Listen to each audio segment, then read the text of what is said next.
이렇게 NLP 수료식에 또 저희를 축하해 오신 여러 선생님께 정말 감사합니다. NLP를 정말 저에게는 큰 선물로 다가왔는데 거기에 또 제 여동생과 저희 제부랑 함께해서 또 너무 감사하고요. 참 이렇게 NLP를 또 어떤 분한테 배우는 것도 정말 중요한 것 같아요. 네, 아무리 좋은 도구지만 그걸 전하는 사람의 어떤 열정과 사랑이 있어야 그걸 정말 온전히 다 받아줄 수 있는 것 같습니다. 정동훈 코치님한테 NLP를 배운 거에 무척 감사합니다. 저에게 NLP는 정말 삶의 변화를 시켜준 강력한 무기였다고 할 수가 있어요. 그래서 이 NLP의 마음 변화, 이 코치를 저희 정동훈 코치님한테 받으면서 저에게 사랑하는 마음, 그다음에 감사하는 마음, 이런 훈련을 받으면서 어떤 마음의 면역력, 이제 이게 키워진 거죠. 아까 선생님이 건강을 얘기했잖아요. 저희는 이제 마음의 건강을 이제 NLP로 이제 만들면서 제가 하는 일도 정말 더 기쁘게 사랑으로 전할 수 있게 됐고요. 매일 제가 감사일기 쓰고 또 요즘은 사람들한테 만나면서 감사 편지를 쓰면서 이렇게 사랑을 전하게 된 것 자체가 NLP의 원동력이라고 볼 수가 있습니다. 그래서 많은 사람들은 행복하고 싶고 잘 살고 싶고 근심 없이 살고 싶어 해요. 그러면서 변화하려고 도구를 찾진 않아요. 방법만을 찾습니다. 어떤 집을 살까? 어떤 회사에 갈까? 어떤 자격증을 딸까의 그 도구에만 맞춰져 있어요. 자신은 변화되지 않은 채. 결국은 마음이 변해야 우리는 내가 무엇을 원하고자 하는 것을 온전히 할 수 있고요. 특히 제가 부동산 일을 하잖아요. 마음이 건강하지 않은 상태에서 무언가를 도구를 했기 때문에 그게 부작용이 나요. 내 마음은 깨끗하지 않으니까 돈을 벌어도 그 돈을 가치 있게 쓰질 못하고 내 마음이 건강하지 못하니까 대인관계도 힘들고 가족관계도 힘들고 부모와 자식 간에 서로 상처를 주고 상처를 받고 계속 인간관계에서 악순환을 겪습니다. 그래서 많은 분들 제가 만나면 저처럼 어떻게 하면 행복해질 수 있어요? 어떻게 하면 그렇게 될 수 있냐라고 물어보고 NLP를 얘기를 합니다. 그러면 또 시작하는 건 두려워하시는 거예요. 그러니까 뭔가 자신은 변화되지 않고 딱 변화된 완성된 모습만 보고 싶어 합니다. 정말 NLP를 배웠을 때 저희 사람들은 불편함을 피하고 싶고 행복함만 추구하고 싶잖아요. 고통은 회피하고 뭔가 결과만 즐거움이 왔으면 바라는데 제가 많은 분들한테 얘기하는 게 고통과 행복은 같은 단어다라고 얘기해요. NLP의 매주 우리가 훈련을 통해서 이 과정 속에 있어야 행복이 자연스럽게 따라오는 거죠. 세트 상품처럼. 우리는 매일 이렇게 NLP가 어려운 게 아니라 정동훈 코치님께서 안내해 주신 그대로 와서 감사하는 훈련, 행복해지는 방법, 그다음에 그런 것들을 계속 배우다 보면 자연스럽게 감사하는 방법과 행복이 사랑이 따라오는 거죠.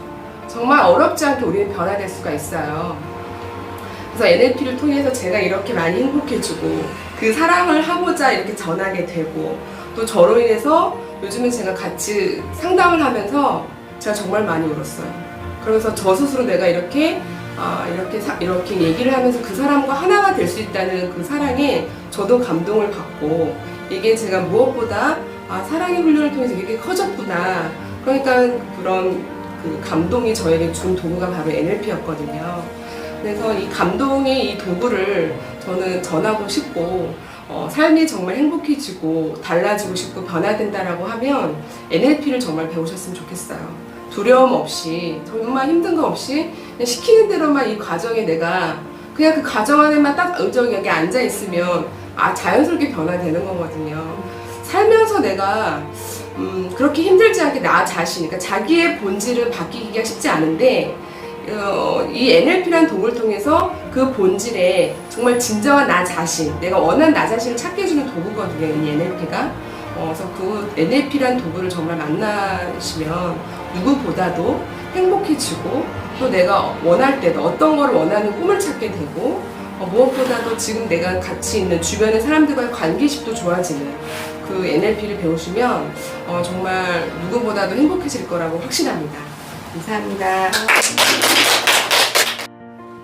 21세기 현대판 신사임당이 되고 싶은 행복한 엄마 김나리입니다.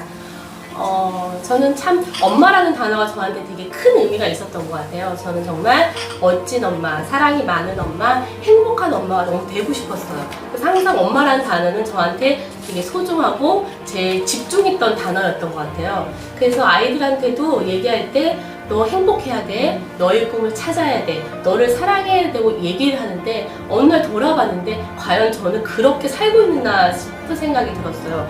과연 나는 행복하게 살고 나를 사랑하고 나는 꿈이 있을까? 그리고 애들한테도 제일 많이 하는 말이 제가 자신감이 좀 부족했으니까 항상 당당하고 자신감 있게 살아는데 정작 제가 그렇게 못 살고 있더라고요. 그리고 저는 그랬어요. 이 NLP를 만나기 전에는 남편이 좀 바뀌면 우리 부부 사이 되게 좋은데 우리 아이가 내가 하라는 데 좀 하면 굉장히 난 좋은 엄마가 될 수 있을 텐데 돈이 조금 더 생기면 우리 가정이 되게 행복하게 살 건데 그거 보니까 저는 제가 바뀔 생각을 하지 않고 상대방이 여건과 상황이 바꾸길 바랬더라고요. 그래서 NLP를 만나고 나서 오로지 저를 보는 시간이 되었어요. 그래서 NLP 여기 딱 3가지 있잖아요. 참 자, 참 사랑, 참 만남. 이 3개를 딱 듣는 순간부터 전 치유가 되는 걸 시작됐어요. 참 자, 내 자신이니까 나는 도대체 누구지? 이제까지 살아온 40년 동안 살아온 나는 무엇일까? 처음으로 돌아봤던 것 같아요. 그리고 여기서 만나는 참 사랑인 말 중에 제일 좋은 게 조건 없는 이라는 말이 너무 좋았어요. 그래서 지금 생각해보면 저는 사실은 조건 있는 사랑을 했던 것 같아요. 내 자신한테도 잘할 때는 나는 너 좀 괜찮은 사람이구나. 근데 좀 못하면 너 이거밖에 못해?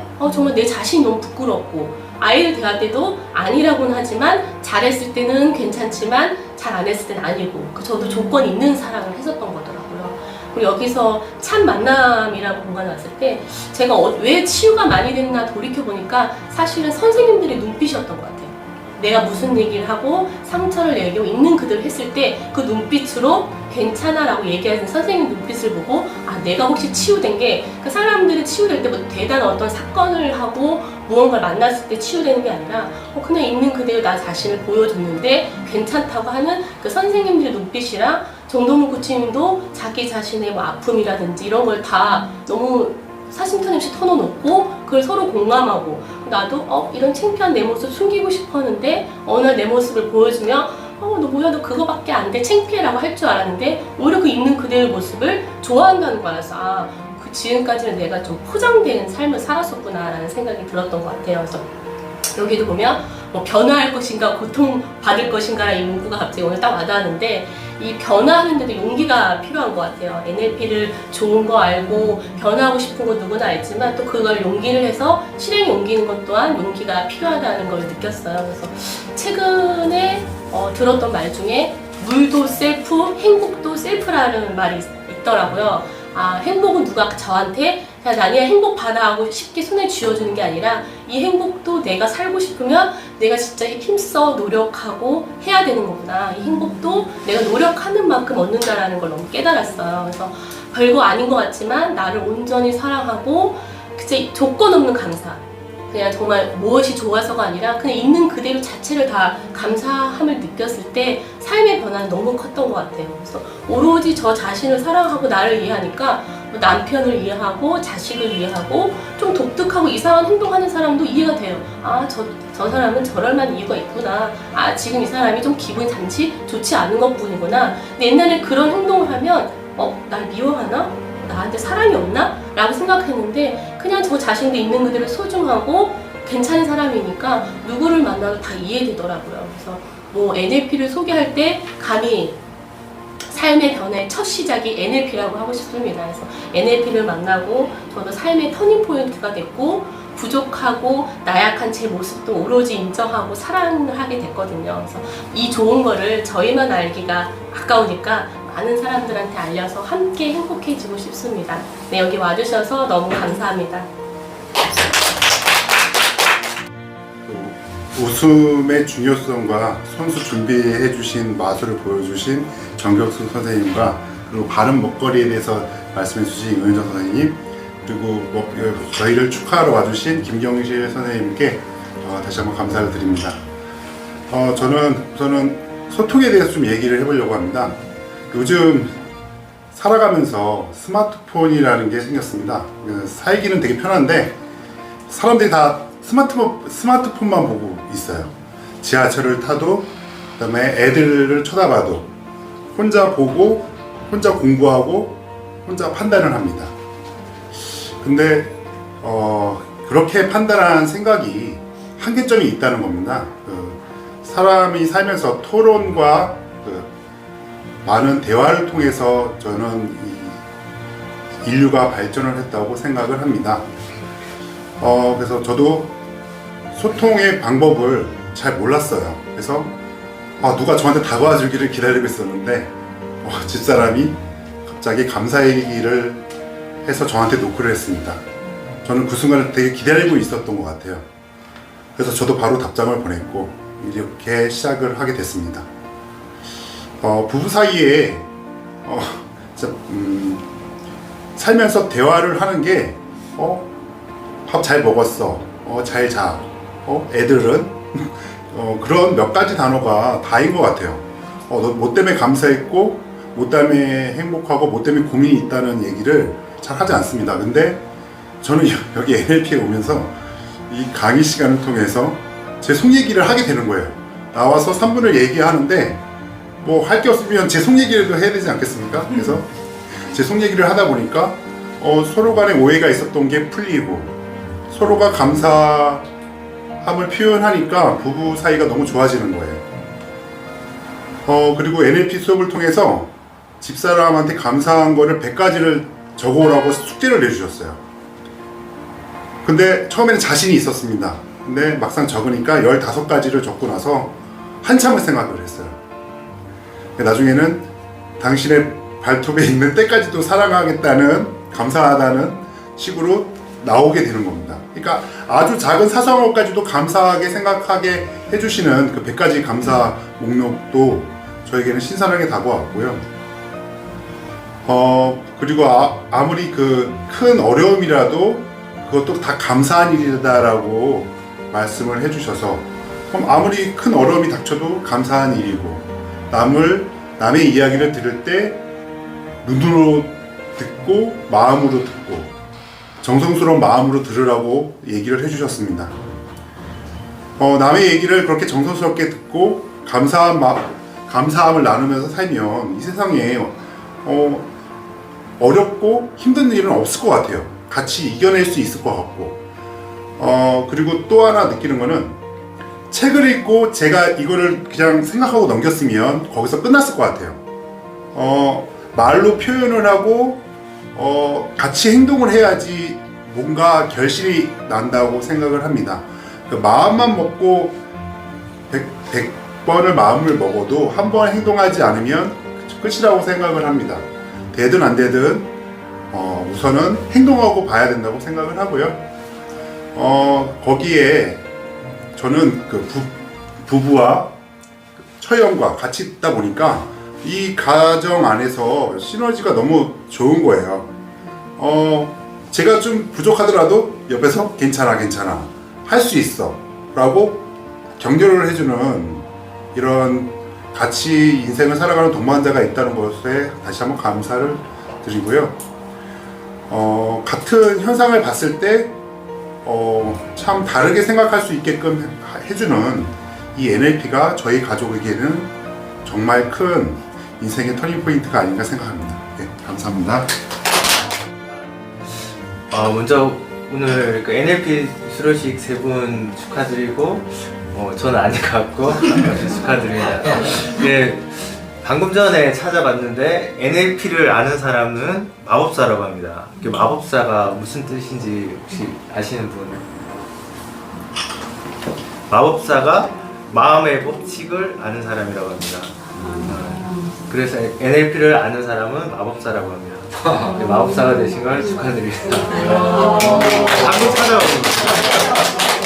그리고 제 지금 주제는 저번에 한번 했었던 내용인데, 타인은 놀라울 만큼 나에게 관심이 없다는 주제입니다. 이전에 제가 한번 긴고 안경을 바꿨었는데 그 안경이 약간 동그라니까 너무 어색하더라고요. 너무 어색해서 어떡하지 계속 거울도 보고 너무 어색했는데 다른 사람들이 아무도 모르더라고요. 심지어 마누라도 모르더라고요. 그러니까 그냥 혼자 저만 남 눈치를 보고 있었던 거죠. 그리고 또 한 번은 꽃을 들고 간 적이 있었거든요. 꽃을 들고 가는데 이것도 너무 신경 쓰이니까 남자가 무슨 꽃이냐 이러고 너무 신경 쓰이는 거예요. 근데 막상 들고 가니까 아무도 안 보더라고요. 아무도 안 보고 혹시나 또 보더라도 저는 안 보고 꽃만 보더라고요. 혼자 저만 또 신경을 쓰고 있었던 거죠. 또 밥을 먹다 보면 또 와이셔츠에 김치 국물 같은 게 떨어지면 너무 신경 쓰이는 거예요. 혼자 닦고 막 하는데 정작 다른 사람들은 아무도 신경을 안 쓰더라고요. 이게 혼자 남 눈치만 보고 계속 신경을 쓰더라고요. 그러니까 다른 사람들은 하루하루 자기 살기 바쁜 거죠. 관심이 없는 거죠. 그러니까 우리가 지금 신경 써야 될 것은 남의 시선이 아니라 그러니까 자신의 부정적인 시선인 거죠. 그래도 아직까지도 저도 신경이 많이 쓰이는데 그나마 지금 하고 있는 게 뭔 상관이야 법칙이거든요. 그러니까 만약에 남의 눈이 신경 쓰이면 뭔 상관이야. 만약에 얼굴이 빨개졌다. 지금 떨린다. 뭔 상관이야. 그럼 오히려 마음은 조금 편해지더라고요. 그냥 뭐가 하면 뭔 상관이야 하니까 좀 마음은 편해지더라고요.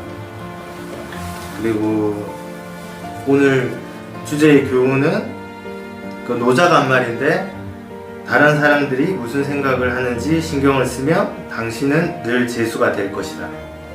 이상입니다. 네. 꽃집 찾는다고 한참 좀 돌아다녀서 사진을 찍어드릴 꽃이 하나 좀 있어야 돼요. 그렇거든요. 같이 이제 우리 사진을 한번 단체 사진을 찍었으면 좋겠는데. 하나, 둘.